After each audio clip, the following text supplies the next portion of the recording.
1/2 kilo தக்காளி போட்டேன். இந்த பாட்டிலுக்கு ஒரு பாட்டில் வந்துருக்கு பாருங்கள். நம்ம இன்ஸ்டண்ட்டாக லஞ்ச் பாக்ஸ்க்கு கூட இதில் 2 ஸ்பூன் போட்டு வடித்த சாதத்தில் மிக்ஸ் பண்ணி தக்காளி சாதம் பண்ணிடலாம்.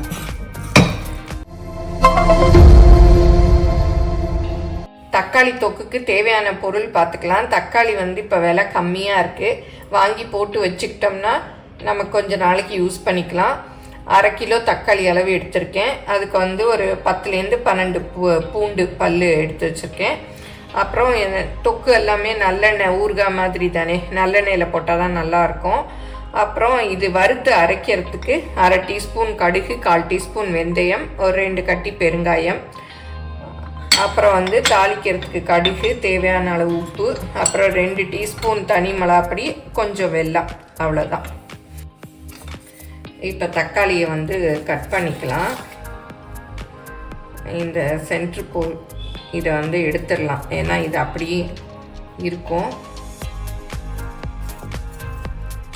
இந்த மாதிரி பிளேட் வச்சுக்கோங்க, ஏன்னா ஜூஸ் எல்லாம் அப்புறம் வெளியில் போயிடும். அதனால் பிளேட்டில் கட் பண்ணிக்கலாம். இந்த மாதிரி சின்ன சின்ன பீசஸாக கட் பண்ணிக்கணும்.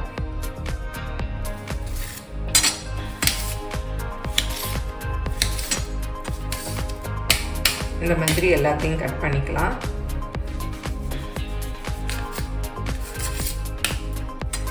நாட்டு தக்காளியாக வாங்கிக்கோங்க, அப்போ தான் தொக்கு நல்லா டேஸ்ட்டாக இருக்கும். ஏன்னா அதில் கொஞ்சம் புளிப்பு டேஸ்ட் இருக்கும். இந்த மாதிரி நல்ல பழமாக எடுத்துக்கணும், அப்போ தான் தொக்கு நல்லா இருக்கும். எங்கள் ப்ராடக்ட்ஸ் எல்லாம் யூடியூப்பில் கமெண்ட்ஸ்க்கு கீழே வந்துட்டுருக்கு. அதில் போய் கிளிக் பண்ணிங்கன்னா அதோட ரேட்டு டீட்டெயில்ஸ் எல்லாமே இருக்கும். அதை கிளிக் பண்ணி நீங்கள் வேணுங்கிற பொருளை ஆர்டர் பண்ணி வாங்கிக்கலாம். தக்காளி எல்லாம் நறுக்கியாச்சு.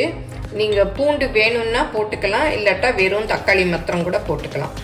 இது இண்டஸ் வேலியோட கேஸ்ட் அயர்ன் ஃப்ரை பேன் பாருங்கள். இண்டஸ் வேலி கூட இது போட்டிருக்கு, நல்லா ஹெவியாக இருக்குது. இதில் நம்ம ஆம்லெட் பண்ணிக்கலாம், மினி ஊத்தப்பம், சின்னதாக ஊத்தப்பம் கூட பண்ணிக்கலாம், ட்ரை ரோஸ்ட் பண்ணிக்கலாம், தாளிச்சிக்கலாம், என்ன வேணால் பண்ணிக்கலாம். மல்டி பர்பஸ்க்கு யூஸ் ஆகும். இது வேணும்னா நான் ஸ்க்ரீனில் வர்ற என்னோட கூப்பன் கோட் அன்னம்ஸ் ரெசிபீஸை யூஸ் பண்ணிங்கன்னா 12% அடிஷ்னலாக டிஸ்கவுண்ட் கிடைக்கும். நான் கீழே டிஸ்கிரிப்ஷன்லேயும் லிங்க் கொடுக்குறேன். இதில் வெந்தயம், கடுகு, பெருங்காயம் இதை போட்டு ட்ரை ரோஸ்ட் பண்ணிக்கலாம்.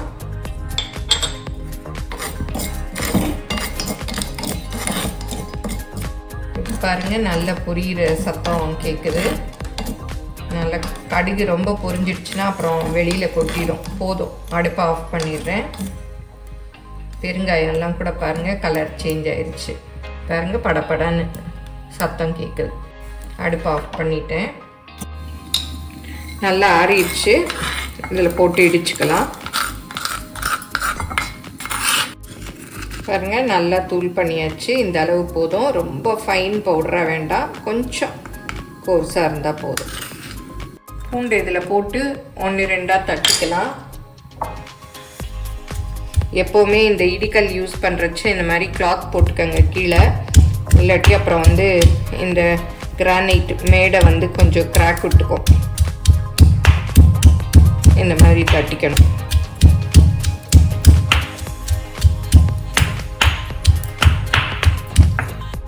இந்த அளவு தட்டினா போதும். தொக்கு செய்யறதுக்குலாம் இந்த மாதிரி உயரமான தொக்கு செய்யலாம் இந்த மாதிரி உயரமான பாத்திரமாக எடுத்துக்கோங்க. ஏன்னா அது அப்படி வேகரைச்சா தெரிக்கும்.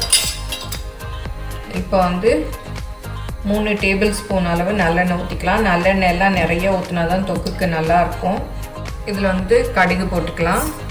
கடுகு நல்லா பொரியணும். கடுகு நல்லா பொரியுது. இப்போ இந்த தட்டி வச்ச பூண்டை சேர்த்துக்கலாம். இப்போ இந்த கட் பண்ணி வச்ச தக்காளியும் சேர்த்துக்கலாம். தொக்குக்கு தேவையான உப்பு போட்டுடலாம், அப்போ தான் சீக்கிரம் வதங்கும். இது அப்படியே நல்லா வதங்கணும். மூடியால் மூடி வேக விட்டுடலாம். இப்போ திறந்து பார்க்கலாம். பாருங்கள், நல்லா வெந்துருச்சு. இப்போ நம்ம பொடியெல்லாம் போட்டுக்கலாம்.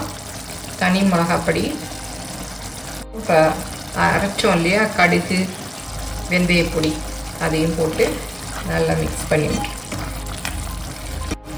இனிமேல் திறந்தே வேக விட்டுறலாம், மூட வேண்டாம். இந்த தண்ணி எல்லாம் வற்றணும்.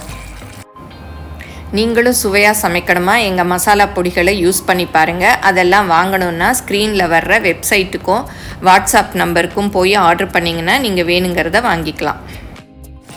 இப்போ உப்பு காரம் எல்லாம் பார்த்துக்கலாம், பத்தலைன்னா போட்டுக்கலாம். இப்போ வெல்லம் வச்சுருக்கேன் இல்லையா, அதையும் சேர்த்துக்கலாம். வெல்லம் போட்டால் ரொம்ப உப்பு புளிப்பு இனிப்போட ரொம்ப நல்லாயிருக்கும். காரம் எல்லா சுவையும் சேர்ந்து சூப்பராக இருக்கும் தொக்கு. இப்போ கொஞ்சம் கடைசியாக கொஞ்சம் நல்லெண்ணெய் ஊற்றிக்கலாம். இந்த ஸ்டேஜில் ஊற்றிக்கிட்டோன்னா நல்லாயிருக்கும்.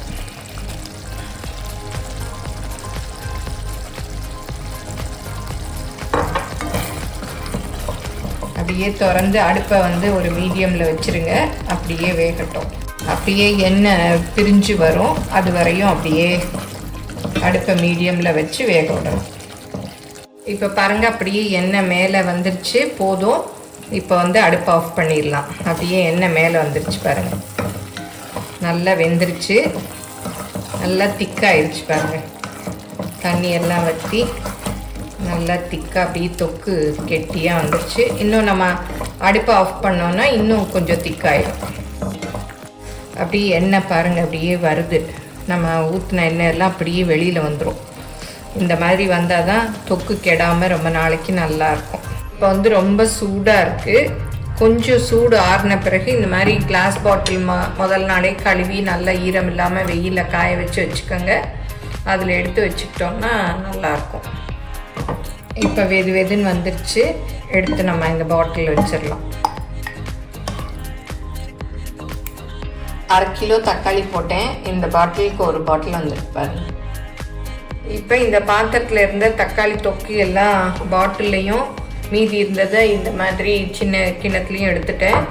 இந்த சட்டியில் ஒட்டிகிட்ருக்கு பாருங்கள். இதில் சாதத்தை போட்டு அப்படியே மிக்ஸ் பண்ணோன்னா அப்படியே தக்காளி சாதம் மாதிரி ஆகிடும். அவ்வளோ டேஸ்ட்டாக இருக்கும். நம்ம இன்ஸ்டண்ட்டாக லஞ்ச் பாக்ஸ்க்கு கூட இதில் 2 ஸ்பூன் போட்டு வடித்த சாதத்தில் மிக்ஸ் பண்ணி தக்காளி சாதம் பண்ணிடலாம். தக்காளி தொக்கு பாருங்கள் எம்மியாக ரெடி ஆகிடுச்சு. இதை வந்து சப்பாத்தி, பூரி, இட்லி, தோசை, சாதம் எல்லாத்துக்குமே தொட்டுக்கலாம். ஊறுகாயாகவும் வச்சுக்கலாம், இல்லை சாதத்தில் போட்டு தக்காளி சாதம் கூட பண்ணிக்கலாம். பாருங்கள், தக்காளி தொக்கு வச்சு தக்காளி சாதமும் கொஞ்சம் ரெடி ஆகிடுச்சு. இந்த மாதிரி நம்ம தக்காளி தொக்கு இருந்தால் டக்குன்னு தக்காளி சாதம் செஞ்சுக்கலாம். எல்லோரும் செஞ்சு பாருங்கள், ரொம்ப ஈஸி தான். இப்போ தக்காளி வந்து நிறைய நல்ல தக்காளிகளாக கிடைக்கிது. வாங்கி செஞ்சு வச்சுக்கிட்டிங்கன்னா கொஞ்சம் வெயில் காலத்தில் சமைக்க போர் அடிக்கிற நேரத்தில் ஒரு சாதம் மாத்திரம் வச்சு இதை போட்டு கூட பிசைஞ்சு ஒரு அப்பளம் வடகம் பொரித்து சாப்பிட்லாம். எல்லோரும் செஞ்சு பாருங்கள். எப்படி வந்ததுன்னு உங்கள் கமெண்ட்ஸை சொல்லுங்கள். பிடிச்சிருந்தால் லைக் பண்ணுங்கள். எங்கள் சேனலை மறக்காமல் சப்ஸ்கிரைப் பண்ணுங்கள். தேங்க்யூ.